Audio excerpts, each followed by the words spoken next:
Chapter 24, I'm melting.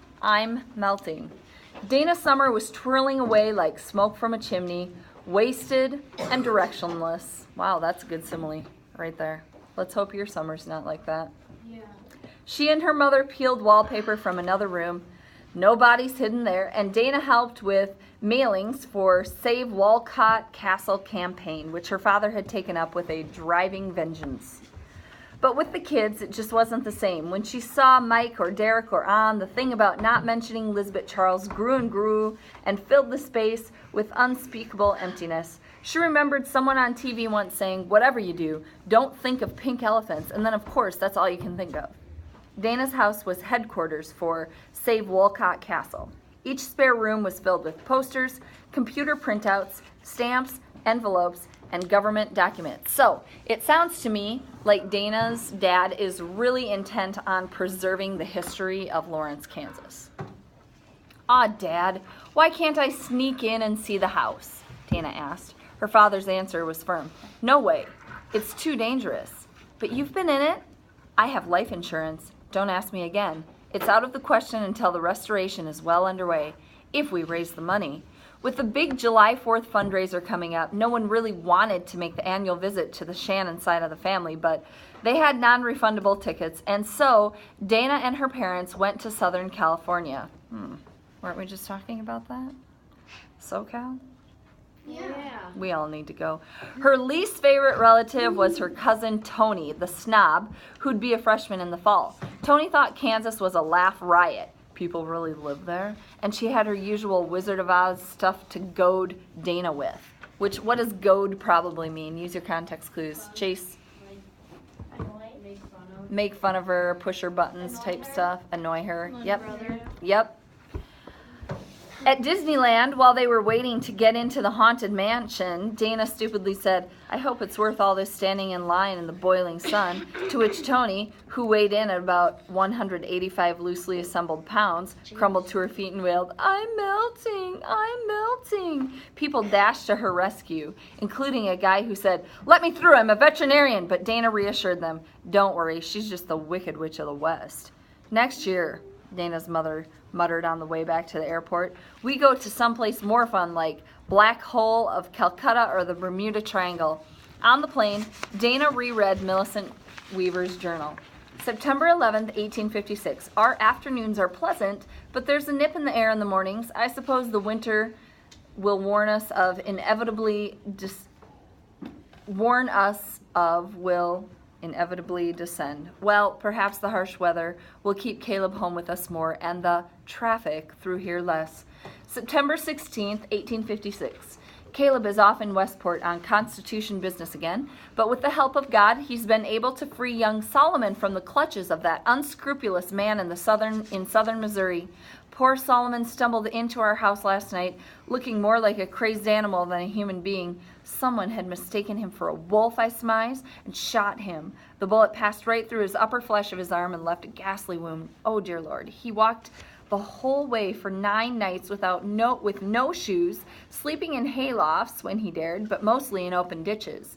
All that time he spoke to no one for fear he'd be sent back even with his legal papers in hand. Millicent Weaver's words and the echoes of the past seemed more real to Dana than the otherworldly voices that floated above the engine's roar. A baby's wailing from somewhere in the back of the plane was stifled with a bottle, and Millicent continued her whispers across the century. September 17th, 1856.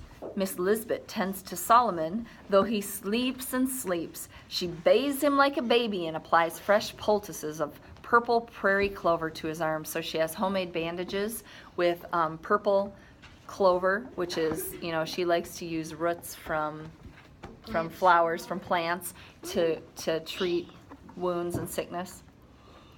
I sent James after Dr. Olney, but Miss Lisbeth was peeved and stopped him, saying, "I don't want that fool in here." Solomon's eyes fluttered open and he said, "Dr. Olney's a good man, Miss Lisbeth." And then he drifted off again. Now, why did Solomon open in his eyes when he heard Dr. Olney's name? Do you remember? Because Dr. Olney was his friend? Yeah. He actually worked for the Olneys for a long time before he, remember? Yeah. I remember he asked, should I He asked, should I drop the axe? Exactly. Miss Lisbeth believes that tomorrow Solomon will be strong enough to send on home, which I'm grateful because Caleb's due home by supper time and Miss Lisbeth must be getting on with her work elsewhere. I believe she's sweet on Solomon. That's what Millicent wrote in her journal, which means, what, Lucy? Miss Lisbeth must have read it. She has a little bit of a crush on Solomon. Miss Lisbeth does. Miss Lisbeth does. Dana's mother slept through the whole plane ride. Being on her good behavior for a week with the in-laws always wore her out, but only spurred Dana's father into great productivity. From San Francisco to Denver, he scribbled notes for a paper he'd be giving at the end of the summer. Somewhere over the neat grid of western Kansas, he noticed what Dana was reading. The historian in him kicked in. Is that the diary? Well, I guess it's time, she said, and she turned it over to him. He pulled out the folding magnifying glass that good historians always carry and turned to page 1. The first ones have been here, and if thou hast been with them, they are well on their way to Canada. Dana's father read to the very end of the journal, just before the 20 blank pages. November 20th, 1856. The letter from mother was 12 days getting here. I pray thou hast watched over father through these days, and thou hast preserved his strength until Rebecca and I can reach Boston. Millicent just got word. It took her mother's letter 12 days to reach her, but Millicent's mother sent a letter saying your father is ill. So Millicent is writing in her journal saying, I really hope that he's okay long enough for me to be able to get there, right? I think she wants to what? Married. It's her father. Oh God. Cameron. Her father is Why sick. did you say She wants to say goodbye if he dies. My heart breaks to think that I might never get back here to Caleb and James. Therefore, I am leaving this diary with Lisbeth, as it is her story more than it is mine. So that's why Lisbeth had the journal. Okay. He gave the journal back to Dana. A treasure, he said simply. Can I make copies? No, electronic copying isn't good for old documents. I guess you know that next week is the 1st of July. Yes, she said with a sigh. I'm giving it to Dr. Baxi. I'm not sure I could give up the journal, her father said quietly, especially now that I know James Weaver is a 12-year-old. In all the stuff going on about the house, I guess you never heard the name of the architect. James Baylor Weaver designed Wolcott Castle. Dun, dun, dun.